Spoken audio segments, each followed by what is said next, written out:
Tafsir Al-Misbah. Surah Al-Baqarah, ayat 165. Di antara manusia, ada orang-orang yang menyembah tandingan-tandingan selain Allah. Mereka mencintainya sebagaimana seharusnya mereka mencintai Allah. Adapun orang-orang yang beriman, cinta mereka kepada Allah sangat kuat. Dan jika seandainya orang-orang yang berbuat zalim itu mengetahui, ketika mereka melihat siksa pada hari kiamat, bahwa semua kekuatan adalah kepunyaan Allah, dan bahwa Allah amat pedih siksaannya, niscaya mereka menyesal. Pada ayat ini, Allah Subhanahu wa Ta'ala memulai uraiannya dengan berfirman, di antara manusia, ada orang-orang yang menyembah apa yang dianggapnya tandingan-tandingan selain Allah, baik berupa berhala, bintang, maupun manusia biasa yang telah tiada, atau pemimpin-pemimpin mereka. Padahal tandingan-tandingan tersebut adalah makhluk-makhluk ciptaannya juga. Bahkan, manusia-manusia itu bukan hanya menyembahnya, tetapi mereka mencintainya, yakni taat kepadanya, serta bersedia berkorban untuknya, sebagaimana layaknya mereka mencintai Allah. Keadaan mereka berbeda dengan orang-orang yang beriman. Adapun orang-orang yang beriman, cinta mereka kepada Allah sangat kuat, yakni lebih mantap daripada cinta kaum musyrikin terhadap Tuhan-Tuhan atau sembahan-sembahan mereka. Ini disebabkan, orang-orang beriman mencintainya tanpa pamrih. Cinta mereka lahir dari bukti-bukti yang mereka yakini, serta pengetahuan tentang sifat-sifatnya yang maha indah.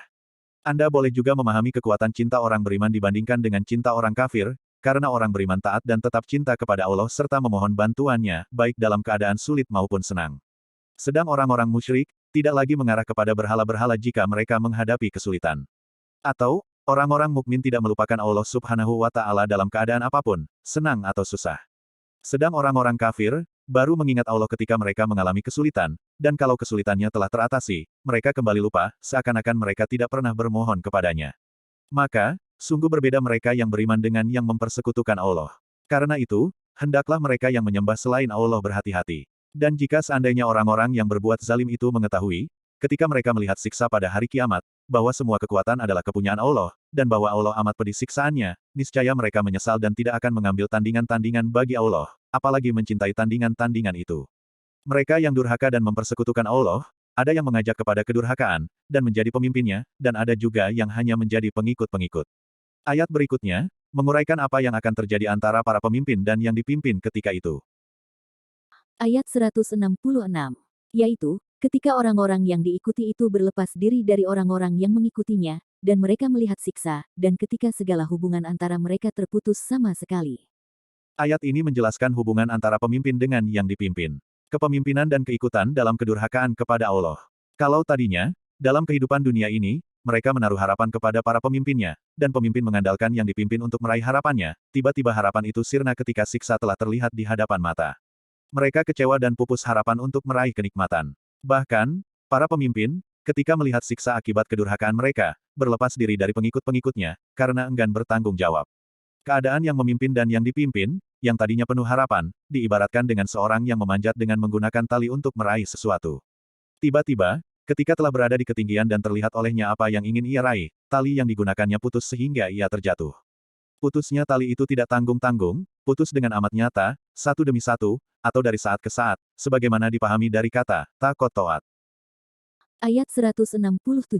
Dan berkatalah orang-orang yang mengikuti, seandainya kami dapat kembali, pasti kami akan berlepas diri dari mereka, sebagaimana mereka berlepas diri dari kami.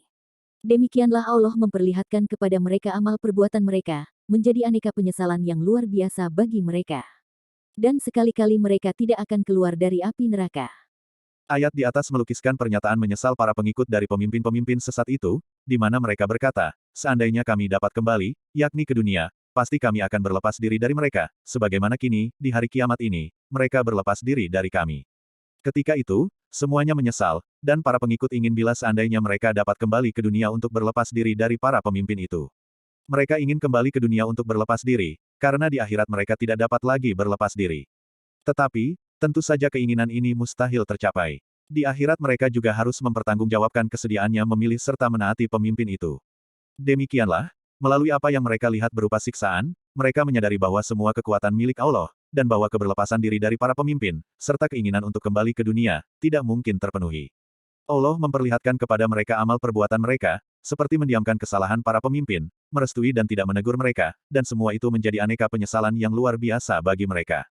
Tetapi penyesalan tersebut tidak berguna, sehingga akhirnya mereka pun harus masuk ke neraka bersama para pemimpin mereka, dan sekali-kali mereka tidak akan keluar dari api neraka.